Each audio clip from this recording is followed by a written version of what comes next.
Assalamualaikum warahmatullahi wabarakatuh. Apa kabar anak-anak ibu semua? Semoga senantiasa sehat dan selalu dalam lindungan Allah. Sebelumnya ibu ingin mengucapkan selamat datang di semester genap di kelas 10 dan di tahun ajaran yang baru. Semoga anak-anak ibu semua juga dengan semangat yang baru juga. Baik, pada hari ini kita akan belajar yaitu pada mata pelajaran sejarah kebudayaan Islam eh, dengan bab sejarah perkembangan Islam pada masa Khulafaur Rasyidin. Sebelumnya kita mengetahui terlebih dahulu Khulafaur Rasyidin tersebut terdiri atas 4 orang. Yang pertama ada Abu Bakar, Umar bin Khattab, Utsman bin Affan, dan Ali bin Abi Thalib. Dan khusus pada hari ini kita akan mempelajari terlebih dahulu yaitu Abu Bakar As-Siddiq. Nah, sebelumnya kita mengetahui bahwa proses pemilihan terpilihnya Abu Bakar As-Siddiq, sebagaimana yang kita ketahui bahwa setelah wafatnya Rasulullah, keadaan umat dihadapi pada suatu problem dan sebuah kebingungan. Kenapa? Karena ketika wafatnya Rasulullah tidak meninggalkan satupun pesan siapa yang akan menjadi penggantinya untuk memimpin dari umat. Jadi pada saat yang bersamaan muncullah pemikiran dari kaum Ansar untuk mengadakan sebuah pertemuan di mana pertemuan tersebut dilakukan di tempat yang bernama di Sakifah Bani Sa'idah, di mana itu sebuah tempat musyawarah yang paling terkenal di daerah Madinah. Nah, di sana dipimpin oleh seorang tokoh terkemuka dari suku Khajrat yang bernama Sa'ad bin Ubadah. Nah, di sana para kaum Ansar menyepakati bahwa yang akan menggantikan Rasulullah ini yaitu berasal dari kaum Ansar itu sendiri.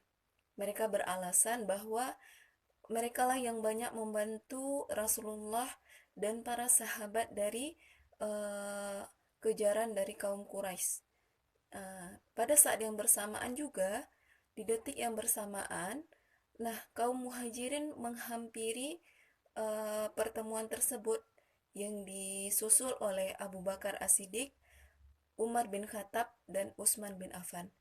Nah, di sana ketika sampai di uh, Sakifah Bani Sa'idah, Abu Bakar langsung mengatakan penolakannya terhadap keputusan dari uh, kaum Ansar. Abu Bakar mengatakan bahwa yang berhak menggantikan kepemimpinan Rasulullah ini ialah dari kaum Muhajirin, karena kaum Muhajirin inilah yang paling lama bersama Rasulullah, menemani dakwah Rasulullah lebih kurang 13 tahun lamanya. Mendengarkan ungkapan dari Abu Bakar tersebut, akhirnya kaum Ansar pun menerima bahwa yang akan menggantikan Rasulullah yaitu berasal dari kaum Muhajirin. Dan Abu Bakar pun langsung menunjuk dua orang dari kaum Muhajirin, salah satunya yaitu Umar bin Khattab. Jadi ketika Abu Bakar tersebut menunjuk dari dua orang dari sahabatnya yang mendampingi, uh, namun apa yang terjadi? Sahabatnya tersebut menolak dan malah menunjuk kembali diri Abu Bakar untuk menggantikan posisi dari Rasulullah tersebut. Akhirnya Abu Bakar tersebut menerima usulan dari para sahabat-sahabatnya bahwa yang akan menggantikan kekhalifahan yaitu dirinya sendiri, yaitu Abu Bakar As-Siddiq. Adapun biografi dari Abu Bakar As-Siddiq ini, di mana Abu Bakar As-Siddiq memiliki nama asli yaitu Abdullah ibnu bin Ubadah At-Tamimi.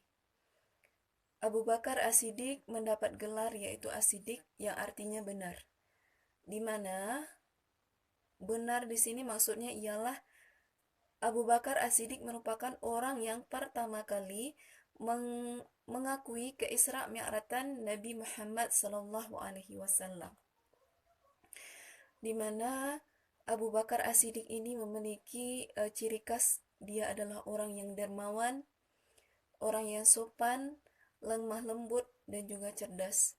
Adapun kisah yang menunjukkan akan kedermawanan dari Abu Bakar As-Siddiq ini ialah ketika ia menembus Bilal bin Rabah dari majikannya.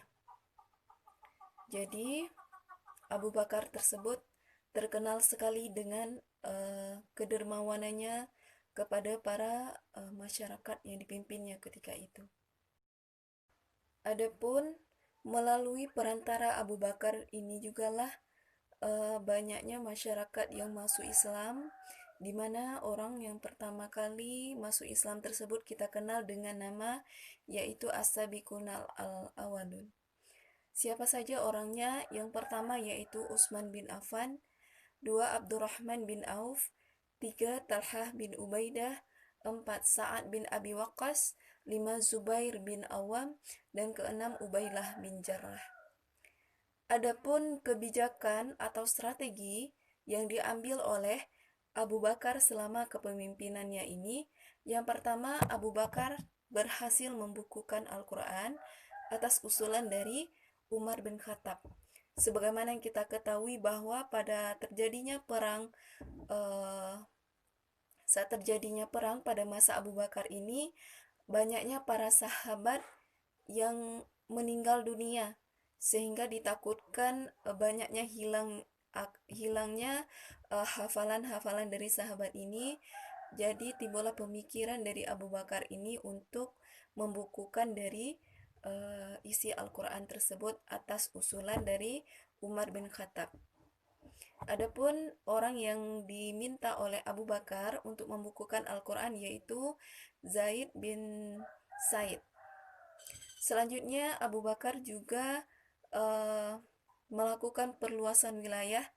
Jadi pada masa Abu Bakar ini perluasan wilayah Islam semakin luas hingga ke pelosok-pelosok negeri seperti ke Yordania, ke Palestina, dan juga ke Sufan. Nah, itulah kebijakan atau strategi-strategi yang diambil oleh Abu Bakar pada masa kekhalifahannya. Demikianlah pembelajaran kita pada hari ini. Mohon maaf jika ada kesalahan dari Ibu.